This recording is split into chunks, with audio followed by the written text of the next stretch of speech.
స్వామి శరణం అయ్యప్ప. చెప్పండి అయ్యప్ప. స్వామి ఎన్నోసారి మాల? ఇది 19వ సారి స్వామి. స్వామి 19 సార్లు స్వామి. 2వ సంవత్సరం నుంచి మొదలు స్వామి అయ్యప్ప మాల. ఓకే స్వామి, మరి ఎంత మీరు పెద్ద గురుస్వామి కదా స్వామి. గురుస్వామి మరి రీసెంట్ గా కొత్తగా ఎవరు పడితే వాళ్ళు మాలలు వేసుకుంటుంటారు కదా, వాళ్ళకి మీరు ఏమైనా సలహా ఇస్తారా స్వామి? వాళ్ళు గురుస్వామి ఏం చెప్తే అది పాటించమానండి. అమ్మా నాన్న మాల వేసి గురుస్వామి దగ్గర అప్పు చెప్తారు. ఆ గురుస్వామి ఏం చెప్తే అది పాటించమానండి. మంచి చెప్పిన ఆయనే, చెడు చెప్పిన 48 రోజులు ఆయనే. ఓకే స్వామి, ఇప్పుడు రీసెంట్గా ఎప్పుడు వెళ్ళి వచ్చారు స్వామి శబరిమల? ఒక 7 days అవుతుంది స్వామి. 7 days అవుతుంది. ఎలా ఉంది స్వామి పరిస్థితి అక్కడ? అందరికి దర్శనాలు ఈజీగా ఉన్నాయి? దర్శనాలు చాలా తేలిగ్గానే ఉన్నాయి. ఆన్లైన్ దర్శనం లేకపోయినా కేరళ గవర్నమెంట్ రామంది. ప్రతి సంవత్సరం 2-3 సార్లు వెళ్తాం స్వామి శబరిమల. కాకపోతే దర్శనాలకు ఇబ్బంది లేదు. కాకపోతే స్వాములు మాత్రం ప్లాస్టిక్ వాటర్ బాటిల్ అవాయిడ్ చేయాలి. అది ఉంటే రానివ్వట్లా. ఓకే, ప్లాస్టిక్ ఏదైనా సరే. ఓకే, అక్కడ సౌకర్యాలు ఎలా ఉన్నాయి స్వామి? పంబా నది దగ్గర అంటే బాత్రూమ్లు కానీ ఎవరికైనా? పంబా నదిలో దిగనివ్వట్లేదు ప్రస్తుతానికి, ఎందుకంటే ట్యాపులు బిగించారు. వాతావరణం బాగాలేదు కాబట్టి. ఒక 4-5 రోజుల తర్వాత మళ్ళీ మామూలుగా అవుతుంది. ఇప్పుడు ప్రస్తుతానికి ఏం చెప్పాలనుకున్నామంటే 20వ తారీఖు దాకా స్వాములు ఆగితే మంచిది శబరిమల వెళ్ళేవాళ్ళు. అక్కడ ఏదో కొంచెం వర్షాలు పడుతున్నాయి అన్నారు. అందుకేనండి 20వ తారీఖు దాకా ఆగమన్న స్వాములకి. ఆ తర్వాత మామూలుగా ఎప్పుడు మామూలుగా వెళ్ళొచ్చు శబరిమల. ఓకే, ఇప్పుడు మన తెలుగు ప్రజల కోసం మన కింజారపు రామ్మోహన్ గారు ఏవియేషన్ మినిస్టర్ గారు ఏరోప్లేన్లో వెళ్ళేటప్పుడు ఇరుముడిని దగ్గర పెట్టుకొని తీసుకెళ్ళొచ్చు అని చెప్పి ఒక రూల్. అది మంచిదేనండి. మన ఫ్లైట్ లోనే వెళ్ళొచ్చాం పిల్లల్ని తీసుకుని. అది చాలా మంచిది. ఇడుముళ్ళు మనకు ఫ్లైట్ పైన లగేజ్ పెట్టుకున్న కౌంటర్లో పెట్టుకున్నాం మేము. ఓకే, దీన్ని అప్రిషియేట్ చేయొచ్చా? అంతేముంది ఇన్నాళ్ళు లేనిది అసలు. లాస్ట్ ఇయర్ వెళ్ళినప్పుడు ఇడుముడు కూడా మాకు చేతికి ఇచ్చేవారు కదా, లగేజ్ కౌంటర్లో పెట్టేవారు. ఇప్పుడు ఫ్లైట్ తోటి పాటు ఇడుముళ్ళు ఇచ్చేస్తున్నారు. ఎందుకంటే నైకాయి వల్ల ఇడుముడు ఇవ్వలేదు ఇంతకుముందు, ఇప్పుడైతే ఇచ్చారండి. ఓకే ఓకే, ఇప్పుడు ప్రసాదం మీద గతంలో కొన్ని న్యూస్ వచ్చాయి, ప్రసాదం బాగుండట్లేదని. ప్రసాదం ఎందుకు బాగోదండి? అది అక్కడ తప్ప ఇంకెవరు చేసినా టేస్ట్ రాదండి. ఇంకెందుకంటే మేము చెప్పాల్సిందండి, ఎన్ని దేవాలయాలు ఉన్నా అయ్యప్ప స్వామి దీక్షకి 108 శరణాలకి 108 నియమాలు ఉన్నాయి. ప్రతి దానికి కారణం ఉందండి. నేను నిరూపిస్తాను, ఎవరైనా వస్తారని శబరిమల. ఓకే, ఎవరు వచ్చినా తీసుకెళ్ళి నిరూపిస్తా. అక్కడ జ్యోతికి కూడా అది స్పాట్ అని కొంతమంది అంటారు, నేను నిరూపిస్తాను రండి.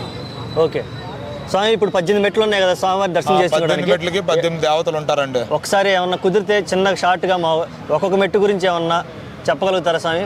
ఒక్కొక్క మెట్టికి ఒక్కొక్క దేవత ఉంటుందండి. ఒక్కొక్క మెట్టికి ఒక్కొక్క గుణం వదలాలి మనం. మా గురువు గారు చెప్పారు, అలానే చేసాం. కొబ్బరి మొక్క వేసినప్పుడు మన ఆత్మ మన పరమాత్మ శుద్ధి అవుద్దని 18 సంవత్సరాలు వెళ్ళాక ఆ కొబ్బరి మొక్క 18 నెలలు పూర్తయిన తర్వాత వేస్తా స్వామి. అంటే తల్లి గర్భం 9 నెలలు. అందుకని 18 సంవత్సరాలు ఆ కొబ్బరి మొక్కకు ఒక చరిత్ర ఉందండి. ఓకే, ఈ 18 మెట్లు ఎక్కేటప్పుడు ఎక్కిన తర్వాత ఎంత నిష్టగా ఉండాలి? మనం మాలేసుకున్నప్పుడు ఎంతో నిష్ఠగా చేయాలండి దీక్ష. దీక్ష చేయకుండా వెళ్తే శబరిమల ఇబ్బంది పడతానే వెళ్తారండి ప్రతి స్వామి. ఇప్పుడు ఫ్యాషన్ కోసం వేస్తున్నారు కొంతమంది అయ్యప్ప మాల, కొంతమంది వేరే రకంగా వేస్తున్నారు. ఇప్పుడు గురుస్వాములకు అది తయారైంది. గురుస్వాములు తయారయ్యారు. ఓపెన్గా చెప్పాలి, తల్లి ఓపికగా ఉన్నంతసేపు ఏ గురుస్వామికి మాలేసే అధికారం లేదండి. తల్లి ఓపికగా ఉన్నంతసేపు తల్లే మాలేయాలి. ఇంటికి వచ్చిన తర్వాత తల్లే తీయాలి మాల. మనకు తల్లి తండ్రి మాలేసి గురుస్వామి దగ్గర అప్పు చెప్తారు. ఎందుకంటే అన్ని పూజలు వేరు, అయ్యప్ప స్వామి పూజ వేరండి. అందుకని తల్లి బతుకున్నంతసేపు తల్లే మాలేయాలి. ఆ తర్వాత గురుస్వామి వేసే అధికారం ఉంటుంది. తల్లి ఓపికగా ఉన్నంతసేపు గురుస్వామికి కానీ బ్రాహ్మలకు కానీ నాకు కూడా అధికారం లేదు అది వేసే అధికారం. ఇప్పుడు గురుస్వాములు కాదు, గురుస్వాములు తయారయ్యారు నిజంగా. ఓకే స్వామి, ఇప్పుడు శబరిమల వెళ్ళి స్వామివారిని దర్శనం చేసుకొని వచ్చేటప్పుడు గుండు కొడుచుకొని రావచ్చా అనేది ప్రశ్న. వచ్చేటప్పుడు ఎక్కడ మాల తీయకూడదండి. ఇంటికి వచ్చి మన కన్న తల్లితోటి మరి పీఠం పెట్టినప్పుడు పీఠానికి పెట్టిన బాధ్యత ఉంటుంది కదండి.